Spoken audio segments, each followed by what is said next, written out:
Magandang gabi mga kapuso. Ako po ang inyong Kuya Kim magbibigay sa inyo ng trivia sa likod ng mga trending na balita.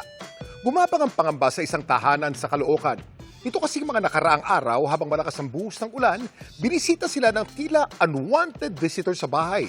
Sino o ano ang mga ito? Dumapo ang takot sa pamilya ni Erwin nang ang kanilang tahanan dito sa Caloocan para bang pinuntirya ng maliliit at gumagapang-gapang ng mga insektong ito. May nasa sahig, pader, pati sa kisame, yung iba lumilipad pa. Ayon kay Erwin, nagsimula daw maglabasan ng mga insekto nang bumuhos kamakailan ng malakas na ulan. Nakakakita po kami ng paisa-isa. Una po hindi naman namin siya pinapansin kasi akala namin wala lang. Then nakakakita kami dito sa loob ng crafting room, sa labas. Nagtataka na kami parang habang tumatagal, padami siya ng padami. Hanggang sa hindi na nga nila makontrol ang pagdami ng mga ito. Kita ko na sa ibabaw, sa kisame, may mga maliliit na siya, ang dami niya na, sobra. Kaya medyo natatakot din kami. Nangangamba tuloy sila ngayon ng kanyang misis, lalo't meron silang 1-year-old na anak. Baka mamaya pumasok sa tenga. Kasi sa sobrang liit niya, hindi mo siya mararamdaman.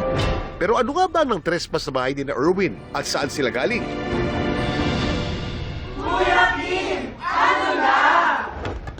Ang mga insektong nagpasukan sa bahay ni na Erwin sa Caloocan, isang uri ng beetle. Ang mga beetle, isang grupo ng mga insekto na kabilang sa order Coleoptera. Alam niyo ba na may mahigit 400,000 species ng beetle sa ating planeta? Ganon sila karami, kaya sila rin ang tinuturing na isa sa pinakamalaking grupo ng mga hayop sa mundo. Bagamat maraming beetle ang may pakpak, may ilang species na hindi lumilipad. Isa sa mga rason kung bakit maaring maliit o hindi functional ang kanilang mga flying wings. May mga beetle naman na kilala dahil sa pambihira nilang lakas, gaya na ng ilang species ng rhinoceros beetles. Yung lakas nila, kailangan daw nila yon to prove na they're worthy dun sa kanila magiging mate. Kaya din makikita natin yung mga male rhinoceros beetle, naglalaban yan, male versus male. May mga beetles din na kayang gumawa ng sariling liwanag, gaya ng alitaptap o fireflies.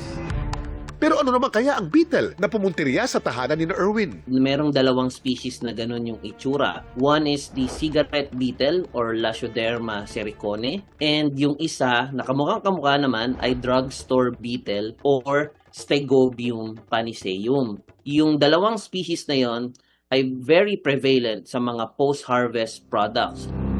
At bakit naman kaya sila naglabasan? Highly likely, ang nangyari doon, maaaring pagdating nung kung anumang produkto yung pinanggalingan nila, larval stage na sila doon. So, kinakain na nila yung produkto sa loob. And then, adult, yun na yung nakita ngayon na nagpalit tayo ng panahon. Biglang umulan, tumaas ang mga factors like relative humidity and temperature. Mataas yung sustained dampness or moisture doon sa area. Kaya nagkakaroon ng ideal condition para sa mga pesting ito. Para naman mapanatag ang loob ni na Erwin na hindi mapahamak ang kanilang baby dahil sa mga beetle sa kanilang bahay. Sina Erwin nag-general cleaning. Nawala naman po talaga siya. Hindi na po siya kagaya nun na sobrang dami talaga. Pero ano nga ba ang dapat gawin, lalo na ngayon tag-ulan, para hindi pamahayan ng beetle o anumang peste ang ating mga tahanan? Para maiwasan ang anumang insekto o pameste sa inyong tahanan, lalo na ngayong tag-ulan, takpan o selyuhan ang maaring entry points gaya ng mga wall, crack o bintana. O kung may mga sirang screen, agad itong ayusin.